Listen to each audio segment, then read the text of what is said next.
Hello, I am back. I wanted to read the second chapter of The Girl Who Drank the Moon. I don't usually do that when I'm introducing a book, but it occurred to me after I posted the last video that maybe you thought that the entire book was told from the mother's point of view and the entire book was the mother talking, but it's not that way.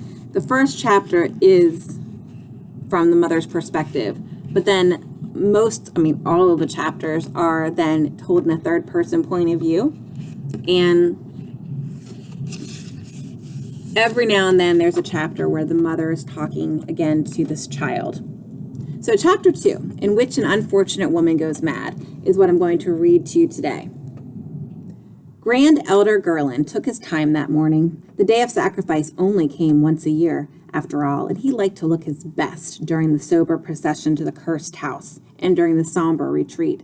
He encouraged the other elders to do the same. It was important to give the populace a show.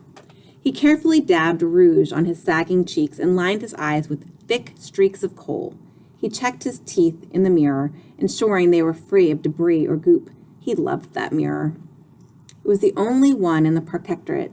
Nothing gave Gerlin more pleasure than the possession of a thing that was unique unto him. He liked being special. The Grand Elder had ever so many possessions that were unique in the protectorate. It was one of the perks of the job. The protectorate, called the Cattail Kingdom by some, and the City of Sorrows by others, was sandwiched between a treacherous forest on one side and an enormous bog on the other. Most people in the protectorate drew their livelihoods from the bog. There was a future in bog walking, mothers told their children. Not much of a future, you understand, but it was better than nothing.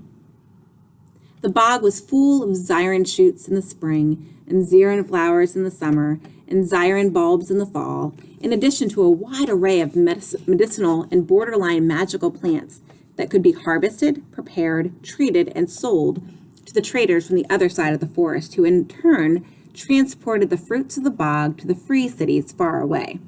The forest itself was terribly dangerous and navigable only by the road. And the road is capitalized, which always indicates that it's important.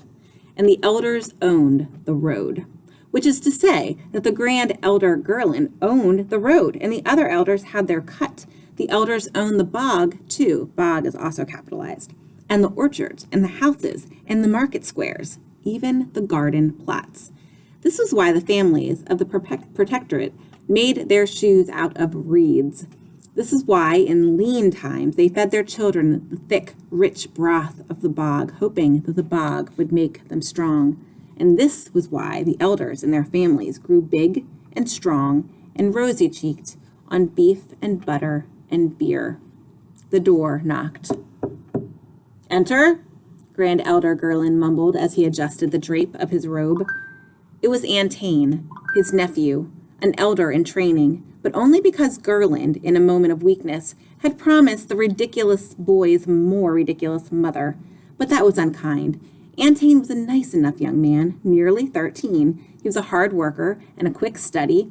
He was good with numbers and clever with his hands and could build a comfortable bench for a tired elder as quick as breathing. And despite himself, Gerlin had developed an inexplicable and growing fondness for the boy. But Antane had big ideas, grand notions, and questions. Gerlin furrowed his brow. Antane was, how could he put it, overly keen. If this kept up, he'd have to be dealt with, blood or no. The thought of it weighed upon Gerlin's heart like a stone.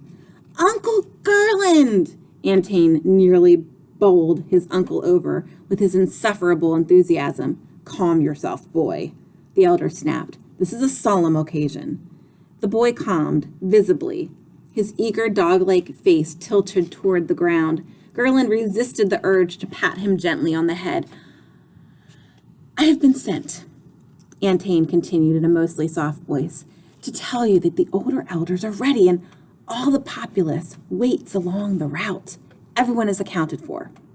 Each one. There are no shirkers?" "After last year, I doubt there ever will be. Again," Antane said with a shudder. "Pity." Gerlin checked his mirror again, touching up his rouge. He rather enjoyed teaching the occasional lesson to the citizens of the protectorate. It clarified things. He tapped the sagging folds under his chin and frowned. "Well, nephew," he said, with an artful swish of his robes, one that had taken him over a decade to perfect. "Let us be off. That baby isn't going to sacrifice itself after all." And he flowed into the street with Antane stumbling at his heels. Now, there's more to chapter 1, but I did want to give you a sense of what the rest of the book was like. And I really hope, again, that you guys either buy the book or check it out at the library because it's a good one.